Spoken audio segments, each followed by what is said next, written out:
আসসালামু আলাইকুম। নূরজাহান কিচেন থেকে তোমাদের স্বাগতম বন্ধুরা। আজকে আমি একটি নাস্তার রেসিপি করব বন্ধুরা। ডিম দিয়ে, আটা দিয়ে, সুজি দিয়ে একটি নাস্তার রেসিপি করব। এখন আমি একটা পাত্র নিয়েছি, সেখানে একটা ডিম ভেঙে দিয়েছি। নর্মালে ডিমটা ফ্রিজ থেকে নর্মালে আধা ঘন্টা আগে বের করে রেখেছিলাম।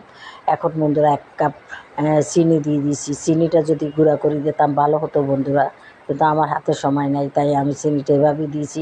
ভালো করে আমি এইটা দিয়ে আমি সুন্দর করে চিনিটাকে গলিয়ে নিয়েছি বন্ধুরা। দেখো কত সুন্দর একটা কালার আসছে। এখন আমি বন্ধুরা 1 বাটি আটা দিয়ে দিলাম। এটা ময়দা দিয়েও করা যায় বন্ধুরা। আর হাফ বাটির চেয়েও কম আমি সুজি দিয়ে দিলাম বন্ধুরা। এই যে দেখো, সুজিটা আমি পুরাই দিয়ে দিব। যাই হোক বন্ধুরা, তারপরে কি কি দেই তোমরা দেখো।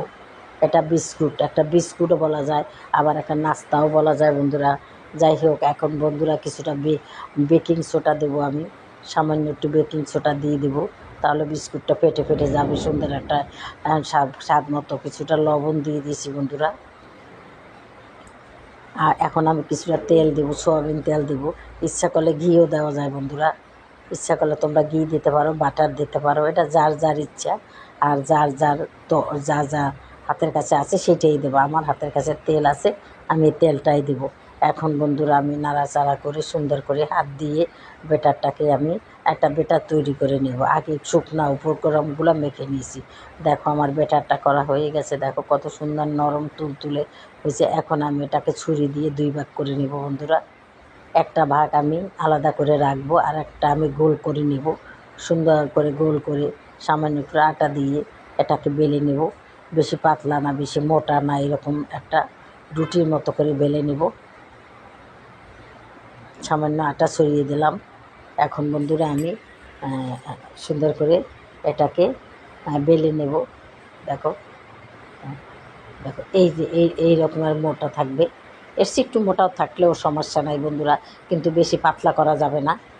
এই যে দেখো, এটা বিস্কুটের মতোই, বিস্কুটও বলা যায়, আবার একটা নাস্তাও বলা যায়, পিঠাও বলা যায়, কিন্তু আমি বিস্কুটই বলবো, বিস্কুটের মতোই এটা। এখন আমি এভাবে সবগুলো কেটে নেব লম্বা লম্বা করে।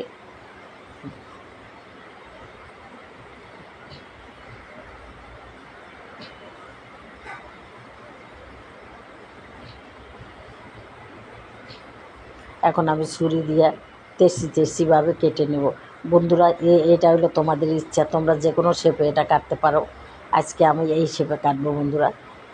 এই শেপে কেটে সবগুলো একসঙ্গে কেটে রাখবো, তারপর আমি এগুলাকে ভেজে নেব বন্ধুরা। তাহলে তোমরা দেখতে থাকো আজকে আমার সুজি, আটা এবং ডিম দিয়ে দারুণ একটি নাস্তার রেসিপি বন্ধুরা। এই আর একটা বেলে নিয়েছি বন্ধুরা। দেখো এটা বেশ মোটা হয়েছে। এখন আবার আমি এগুলো কেটে নেব।